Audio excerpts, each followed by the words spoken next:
오랜만이야. 너무 오래 걸렸어. 미안해.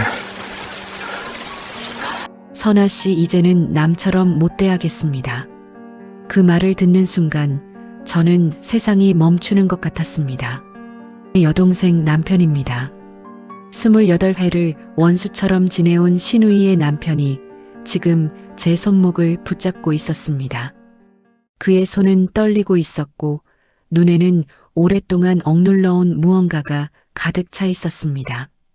거칠고 투박한 손이었습니다. 굳은 살이 박힌 손바닥의 온기가 제 손목을 감싸고 있었습니다. 37에 시집와서 65이 된 지금까지 저는 그 집안에서 늘 외부인이었습니다. 신우이 영숙은 시집 온 첫날부터 저를 눈의 가시처럼 여겼습니다. 제가 무슨 말을 해도 비꼬았고 무슨 행동을 해도 트집을 잡았습니다. 그녀의 남편 재훈 씨는 그 옆에서 늘 무표정하게 서 있었습니다. 저와는 명절에나 얼굴을 마주치는 남남보다 못한 사이였습니다. 작년 가을 남편 준호가 갑자기 쓰러졌습니다. 뇌출혈이었습니다. 한 달 만에 떠났습니다. 마지막 순간까지 제 손을 놓지 않았던 남편. 그 손이 차갑게 식어갈 때 저는 세상에 혼자 남겨졌다는 것을 깨달았습니다. 그로부터 8달이 지난 오늘, 저는 지금 이 남자의 고백 앞에 서 있습니다. 이건 배신일까요? 운명일까요? 이건 정말 누구에게도 말할 수 없는 이야기였습니다. 이야기가 마음에 닿았다면 지금 구독과 좋아요 눌러주세요. 당신과 함께 이어가고 싶습니다. 이야기 시작합니다. 젊은 날보다 더 깊어진 사랑 이야기, 황혼, 로맨스, 구독과 좋아요는 큰 힘이 됩니다. 남편이 떠난 후 집은 무덤처럼 조용해졌습니다. 40년을 함께 살았던 사람이 사라지면 남는 것은 빈 공간뿐이었습니다. 식탁에는 2개의 의자가 마주보고 있었고 옷장에는 아직 그의 양복이 걸려 있었습니다. 저는 매일 아침 일어나 그 양복을 바라보았습니다. 남편의 채취가 서서히 사라져가고 있었습니다. 그 사실이 저를 미치게 만들었습니다. 손을 뻗어 양복 소매를 만지면 남편이 출근하던 아침이 떠올랐습니다. 넥타이를 메어주던 손끝의 감촉이 아직도 생생했습니다. 아들은 미국에 있었습니다. 장례 때 잠깐 왔다가 일주일 만에 돌아갔습니다. 딸은 부산에서 시댁 눈치를 보느라 한 달에 한 번 전화가 전부였습니다. 저는 텅 빈 아파트에서 텔레비전 소리를 틀어놓고 혼자 밥을 먹었습니다. 밥알이 목에 걸려 넘어가지 않았습니다. 국물로 억지로 삼키면 눈물이 흘렀습니다. 혼자 먹는 밥은 맛이 없었습니다. 아무리 정성껏 차려도 허기만 채울 뿐이었습니다. 새벽 3시면 눈이 떠졌습니다. 옆자리가 차가웠습니다. 손을 뻗으면 아무것도 잡히지 않았습니다. 남편은 새벽마다 화장실에 다녀오면서 제 이불을 여며주곤 했습니다. 그 손길이 없어지니 저는 밤마다 추위에 떨었습니다. 보일러를 아무리 높여도 몸속까지 스미는 한기는 사라지지 않았습니다. 창밖에서 가로등 불빛이 희미하게 새어 들어왔습니다. 저는 그 불빛을 바라보며 밤을 지새웠습니다. 신우이 영숙은 장례 후 한 달 만에 연락을 해왔습니다. 내용은 예상대로였습니다. 오빠 재산 정리는 어떻게 되어 가느냐, 아파트는 언제 팔 거냐, 자식들 몫은 어떻게 할 거냐. 저는 수화기를 들고 한참을 말없이 서 있었습니다. 아직 남편 유품도 정리하지 못했는데 그 여자는 벌써 돈 이야기를 하고 있었습니다. 가슴이 서늘해졌습니다.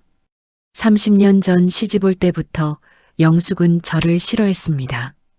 본가에서 장남 며느리로 들어온 저를 그녀는 경쟁자처럼 여겼습니다. 명절 때마다 음식 트집을 잡았고 제가 시어머니께 드린 용돈을 계산했습니다.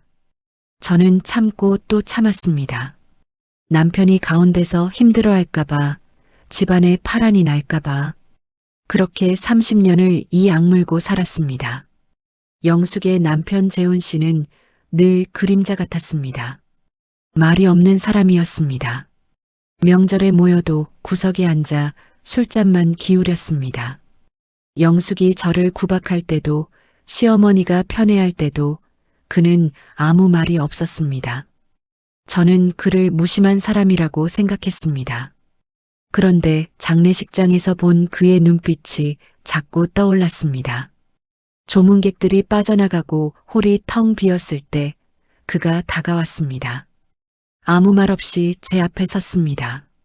그의 눈이 촉촉하게 젖어 있었습니다. 무언가 깊은 것이 그 안에 담겨 있었습니다. 남편이 떠난 뒤 처음으로 저는 그 남자의 얼굴을 떠올렸습니다. 그가 처음 찾아온 것은 남편이 떠난 지 석 달째 되던 날이었습니다. 토요일 오후였습니다. 초인종 소리에 문을 열었을 때 저는 심장이 멎는 줄 알았습니다. 재훈 씨가 서 있었습니다.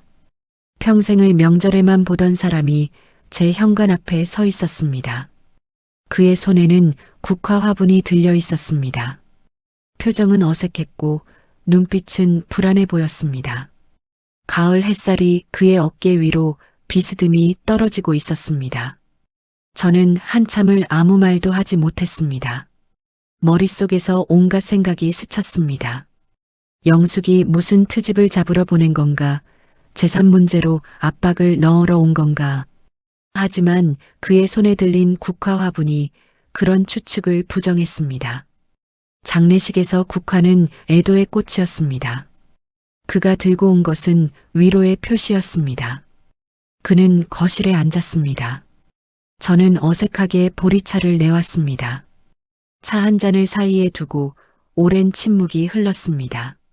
시계 초침 소리만 똑딱거렸습니다. 그가 먼저 입을 열었습니다. 목소리가 낮고 건조했습니다. 영숙이는 모릅니다. 제가 여기 온 거. 저는 놀라서 그를 바라보았습니다. 그의 표정은 담담했지만 손끝이 미세하게 떨리고 있었습니다. 그는 차를 한 모금 마시고 창밖을 바라보았습니다. 오후 햇살이 그의 얼굴에 비스듬히 떨어졌습니다. 주름진 피부 위로 빛과 그림자가 교차했습니다. 저는 그제야 그의 얼굴을 제대로 들여다보았습니다. 66의 남자. 하지만 그의 눈매는 생각보다 젊었습니다. 깊게 패인 눈두덩 아래로 검은 눈동자가 또렷했습니다. 광대뼈 위로 세월의 흔적이 새겨져 있었지만 그것이 오히려 얼굴에 깊이를 더했습니다. 턱선은 여전히 단단했고 목에는 힘줄이 도드라져 있었습니다. 그는 건설 현장에서 일했다고 들었습니다. 지금은 은퇴했지만 그의 손에는 아직도 굳은 살이 배어 있었습니다. 보리차 잔을 감싸 쥔 손가락이 투박하고 거칠었습니다. 손등에는 힘줄이 굵게 드러나 있었고 손톱은 짧게 깎여 있었습니다. 저는 그 손을 바라보다가 시선을 돌렸습니다. 이상한 감정이 스쳐 지나갔습니다. 그가 말했습니다. 형수님이 걱정되어서 왔다고. 혼자 지내시니 힘드실 것 같아서. 저는 고개를 저었습니다.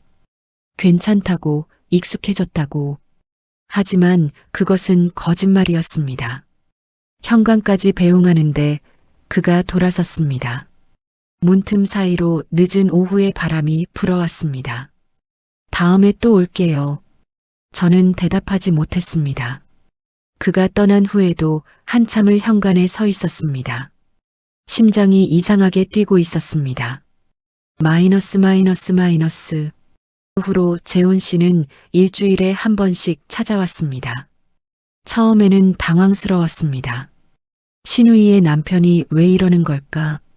무슨 속셈이 있는 걸까? 저는 의심했습니다.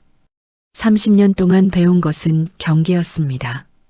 그 집안 사람들에게 마음을 열면 다친다는 것을 저는 뼛속 깊이 알고 있었습니다.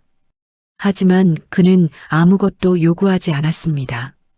그저 찾아와서 앉았다가 갔습니다. 가끔은 반찬을 싸왔습니다. 직접 만든 것이었습니다. 영숙은 요리를 싫어해서 집안일을 재훈 씨가 도맡아 한다는 것을 저는 그제야 알았습니다. 그가 가져온 무생채는 아삭했고 감자조림은 달지 않았습니다. 저는 혼자 밥상에 앉아 그가 만든 반찬을 먹었습니다. 목에 걸리지 않고 넘어갔습니다. 오랜만에 밥맛을 느꼈습니다. 어느 날 그가 창밖을 바라보며 말했습니다. 자신도 외롭다고, 영숙과는 오래전에 마음이 멀어졌다고, 아이가 없어서 더 그렇다고. 저는 놀라서 그를 바라보았습니다. 그 집안 사정을 저는 자세히 몰랐습니다. 재훈 씨는 담담하게 말을 이었습니다. 결혼 초부터 아이가 생기지 않았고 영숙은 그것을 자신 탓으로 돌렸다고. 세월이 흐르면서 원망이 쌓였고 이제는 같은 집에 살지만 남남처럼 지낸다고. 밥도 따로 먹고 방도 따로 쓴다고.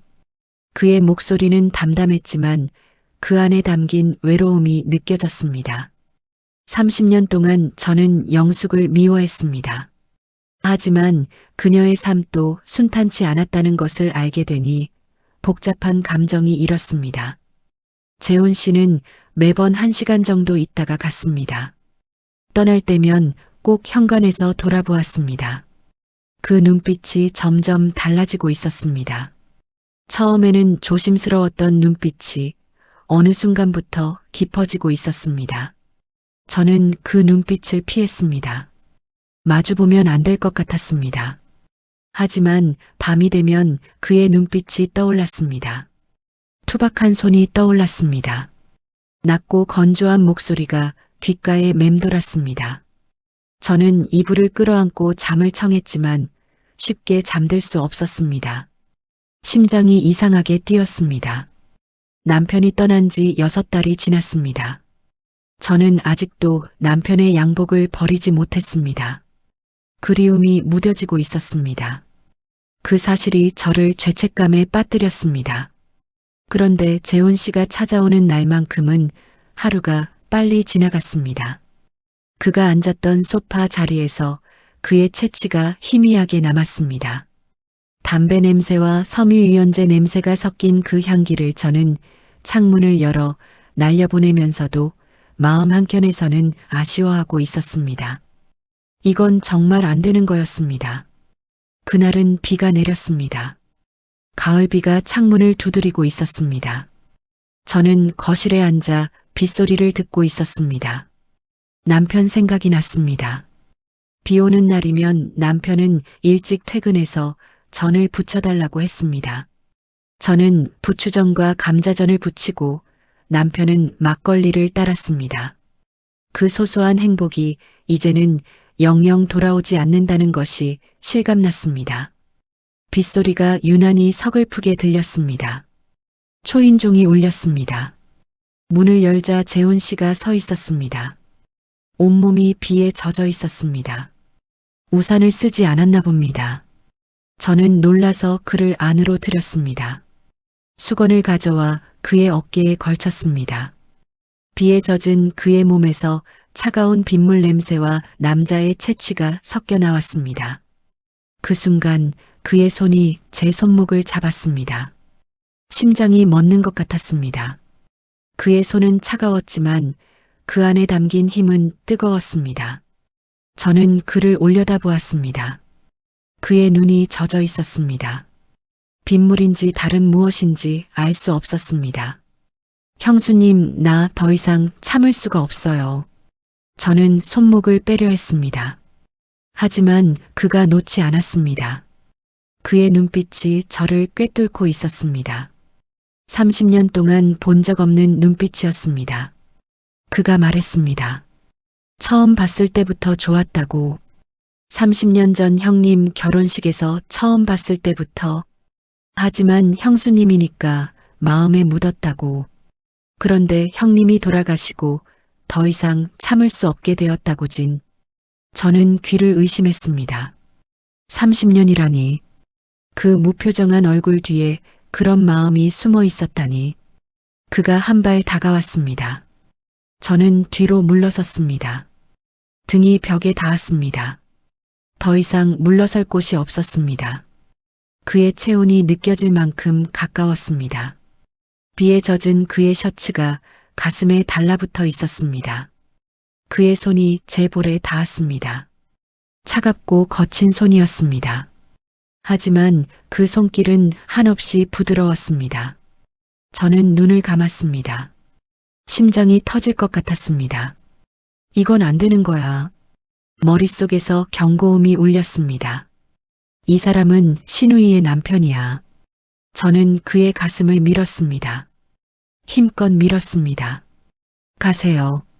오늘은 그냥 가세요. 현관문이 닫히고 발소리가 멀어졌습니다. 저는 그 자리에 주저앉았습니다.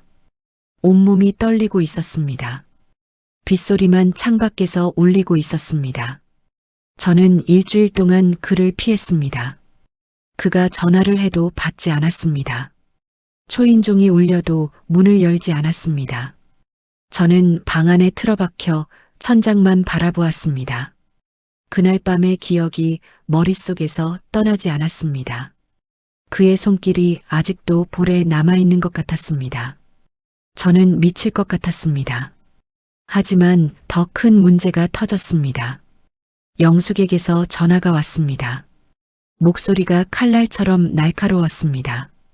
형님, 우리 집 양반이 요즘 자주 형님 집에 간다면서요? 저는 심장이 얼어붙는 것 같았습니다. 누가 말했을까요? 아파트 경비원일까요? 아니면 엘리베이터에서 마주친 이웃일까요? 입술이 바짝 말랐습니다. 아무 말도 나오지 않았습니다. 영숙이 말을 이었습니다. 뭔 꿍꿍이냐고. 오빠가 죽자마자 그 남편한테 눈독을 들이는 거냐고. 창피한 줄 알라고. 저는 억울했습니다. 저는 아무것도 한 적이 없었습니다. 하지만 변명할 수 없었습니다. 변명하면 더 꼬이는 것이 세상 이치였습니다. 그날 이후로 소문이 퍼졌습니다. 시댁 식구들 사이에서 수군거림이 시작되었습니다. 과부가 된 지 얼마나 됐다고 벌써 남자를 들인다더라. 그것도 신우이 남편을. 어휴, 모렴치하게. 저는 아무 말도 하지 못했습니다. 아들에게도 딸에게도 연락이 왔습니다. 무슨 일이냐고, 삼촌한테 무슨 일이냐고. 저는 아무 일 없다고만 했습니다. 혼자 밥을 먹다가 수저를 놓았습니다. 밥알이 넘어가지 않았습니다. 목이 메었습니다. 저는 뭘 잘못한 걸까요? 남편을 떠나보내고 혼자 살면서 찾아오는 사람 한 명 맞아준 것이 그렇게 큰 죄인가요? 저는 눈물을 참으려 했지만 참을 수 없었습니다. 그때 현관 비밀번호 누르는 소리가 들렸습니다. 저는 깜짝 놀라 일어섰습니다. 문이 열리고 재훈 씨가 들어왔습니다. 비밀번호를 알고 있었던 것입니다. 예전에 제가 알려준 적이 있었습니다. 긴급할 때 쓰라고. 그는 저를 보더니 걸음을 멈췄습니다. 제 눈이 빨갛게 부어 있었을 것입니다. 그가 다가왔습니다. 저는 뒤로 물러섰습니다. 가세요. 영숙이가 알아요. 다 알아요. 그가 멈췄습니다. 한참을 저를 바라보다가 낮은 목소리로 말했습니다. 알아요. 그래서 왔어요. 저는 그를 올려다보았습니다. 그의 표정은 단호했습니다. 흔들림이 없었습니다. 영숙이한테 다 말했어요. 이혼하겠다고. 저는 귀를 의심했습니다. 이혼이라니. 30여 년을 함께 산 부부가 이혼을 한다니. 그것도 저 때문에. 미쳤어요? 왜 그런 짓을. 미친 거 맞아요. 그가 한 발 다가왔습니다. 저는 더 이상 물러서지 않았습니다. 그의 눈빛이 저를 붙잡고 있었습니다. 30년을 미친 놈처럼 살았어요. 이제 더 이상은 못 살겠어요. 저는 아무 말도 할 수 없었습니다. 세상이 무너지는 것 같았습니다. 그리고 동시에 마음 한켠에서 무언가가 무너지고 있었습니다. 저를 붙잡고 있던 벽이 천천히 금이 가고 있었습니다. 이혼 소송이 시작되었습니다. 영숙은 제 탓이라고 했습니다. 제가 유혹했다고 했습니다. 오빠 죽자마자 남편을 빼앗아갔다고 온 동네에 소문을 냈습니다. 저는 아무 말도 하지 않았습니다. 변명해봐야 소용없다는 것을 알았습니다. 사람들은 믿고 싶은 것만 믿으니까요. 재훈 씨는 매일 연락을 해왔습니다. 하지만 저는 받지 않았습니다. 받을 수 없었습니다. 그의 인생이 저 때문에 망가지고 있었습니다. 30여 년을 함께한 아내와 이혼하고 친척들에게 손가락질을 받고 사회적으로 매장당하고 있었습니다. 그것이 다 저 때문이었습니다. 어느 날 밤 아들에게서 전화가 왔습니다. 목소리가 차가웠습니다. 엄마, 정말이에요? 삼촌이랑 무슨 사이예요? 저는 아무것도 아니라고 했습니다. 오해라고 했습니다. 하지만 아들은 믿지 않았습니다. 이모가 다 말했어요. 엄마가 삼촌을 꼬셨다고. 아빠 돌아가신 지 얼마나 됐다고 그런 짓을 해요? 저는 수화기를 내려놓았습니다. 손이 떨렸습니다. 아들의 목소리에 담긴 경멸이 가슴을 찔렀습니다. 저는 바닥에 주저앉았습니다. 눈물이 멈추지 않았습니다. 이게 뭘까요? 저는 뭘 원했던 걸까요? 행복해지고 싶었던 걸까요? 그런데 왜 이렇게 모든 것이 무너지고 있는 걸까요? 일주일 후 재훈 씨가 찾아왔습니다. 문을 열었을 때 그의 모습을 보고 저는 가슴이 내려앉았습니다. 얼굴이 수척해져 있었습니다. 눈 밑에 검은 그림자가 짙었습니다. 며칠째 제대로 자지 못한 것 같았습니다. 그가 말했습니다. 헤어지자고.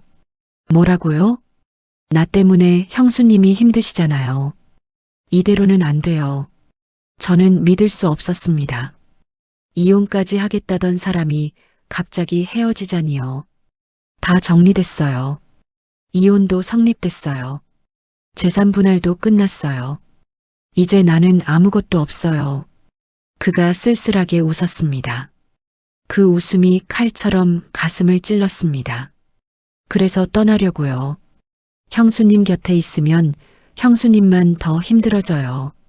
나는 짐이에요. 저는 그의 팔을 잡았습니다. 손이 떨렸습니다. 가지 마세요. 그가 제 손을 천천히 풀어냈습니다. 따뜻하고 거친 손이었습니다.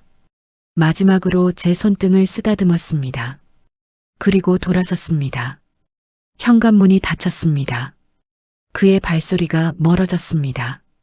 저는 문에 기대어 주저앉았습니다. 울음이 터져 나왔습니다. 멈출 수 없었습니다. 그를 보내면 안 된다는 것을 알면서도 붙잡을 수 없었습니다. 빈 거실에 저 혼자 남았습니다. 다시 혼자가 되었습니다.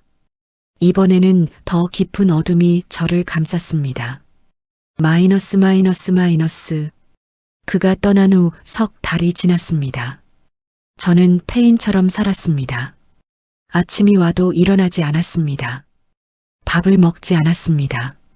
씻지도 않았습니다. 커튼을 치고 어둠 속에서만 지냈습니다. 삶의 의미가 사라졌습니다. 남편이 떠났을 때보다 더 큰 공허함이 저를 집어삼켰습니다. 딸이 부산에서 올라왔습니다. 제 모습을 보고 기겁했습니다. 엄마가 미쳤냐고, 왜 이러냐고. 저는 대답하지 않았습니다. 대답할 힘이 없었습니다. 딸은 일주일 동안 저를 돌보다가 돌아갔습니다. 시댁 눈치를 봐야 한다면서. 저는 이해했습니다. 딸의 삶이 있으니까요.